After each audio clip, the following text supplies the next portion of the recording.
Assalamualaikum warahmatullahi wabarakatuh. Selamat pagi anak-anak, tetap semangat belajar di rumah ya. Hari ini kita akan belajar mengenai bagian-bagian telinga. Nah, sebelum kita memulai pembelajaran, mari kita berdoa terlebih dahulu.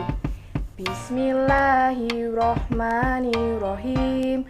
Rabbi zidni ilma warzuqni fahma. Amin. Hari ini kita akan mempelajari mengenai bagian-bagian telinga. Telinga merupakan indera untuk mendengar. Telinga juga berfungsi sebagai alat keseimbangan tubuh.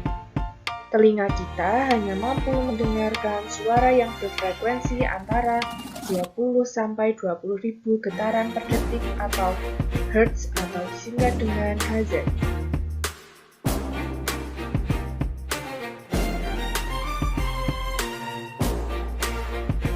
Coba kalian perhatikan gambar telinga berikut ini. Gambar bernomor 1 adalah rumah siput atau koklea. Gambar bernomor 2 disebut 3 saluran setengah lingkaran. Gambar nomor 3 disebut saraf pendengaran. Gambar nomor 4 disebut saluran eustasius. Gambar nomor 5, 6, dan 7 merupakan 3 tulang pendengaran. Nomor 5 disebut tulang sanggurdi. Nomor 6 disebut tulang landasan. Dan nomor 7 disebut tulang martil. Nomor 8 disebut dengan gendang telinga. Nomor 9 disebut lubang telinga atau liang telinga. Dan yang terakhir nomor 10 dinamakan daun telinga.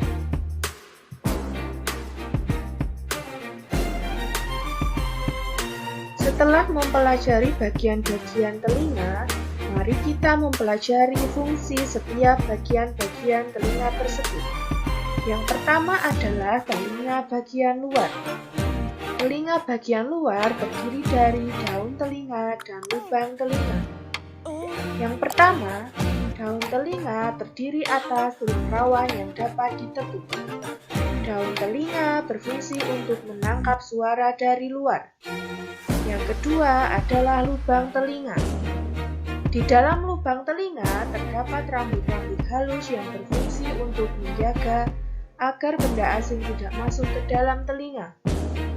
Dan lubang telinga ini berfungsi sebagai jalan masuknya suara ke gendang telinga. Yang kedua adalah telinga bagian tengah. Telinga bagian tengah terdiri atas gendang telinga dan 3 tulang pendengaran. Yang pertama, gendang telinga merupakan selapu tipis yang bertindak sebagai penghubung antara telinga luar dengan telinga tengah. Yang kedua, 3 tulang pendengaran. 3 tulang pendengaran terdiri atas tulang martil, tulang landasan, dan tulang sanggurdi. Tugas dari ketiga tulang ini adalah mengharuskan getaran suara yang disampaikan dari gendang telinga.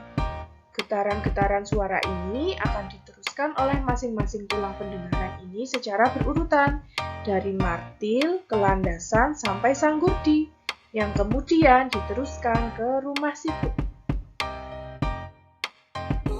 Yang terakhir atau nomor 3 adalah telinga bagian dalam.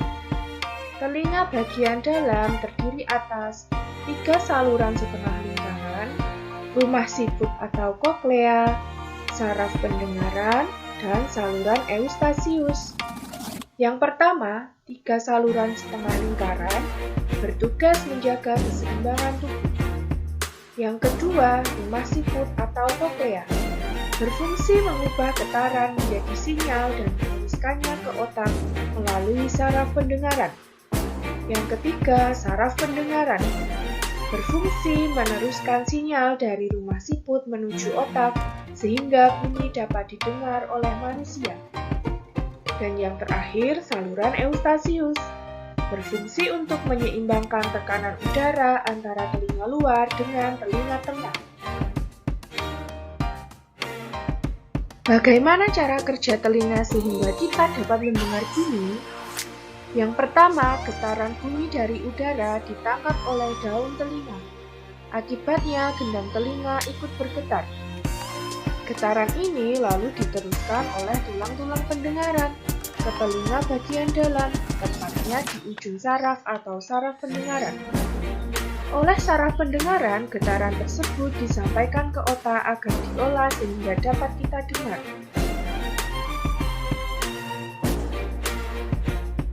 Berikut ini adalah beberapa kelainan pada telinga. Yang pertama, tuli. Tuli adalah ketidakmampuan telinga untuk mendengarkan bunyi atau suara. Tuli dapat disebabkan oleh adanya kerusakan pada gendang telinga, tersumbatnya ruang telinga, atau rusaknya saraf pendengaran. Yang kedua adalah congek. Congek adalah penyakit telinga yang biasanya disebabkan oleh infeksi pada bagian telinga yang tersembunyi di tengah-tengah. Infeksi ini disebabkan oleh bakteri. Yang ketiga, otomikosis. Otomikosis adalah infeksi telinga yang disebabkan oleh jamur. Dan yang keempat disebut otosklerosis.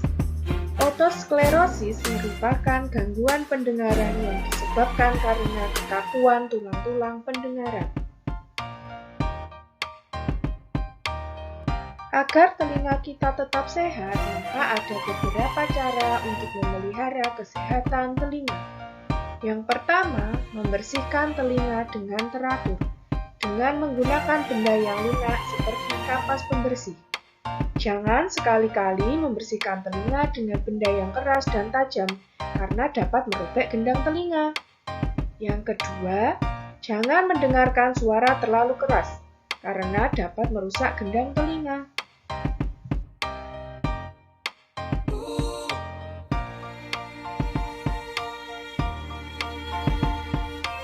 Demikian materi yang dapat Ibu sampaikan. Sampai bertemu di video berikutnya.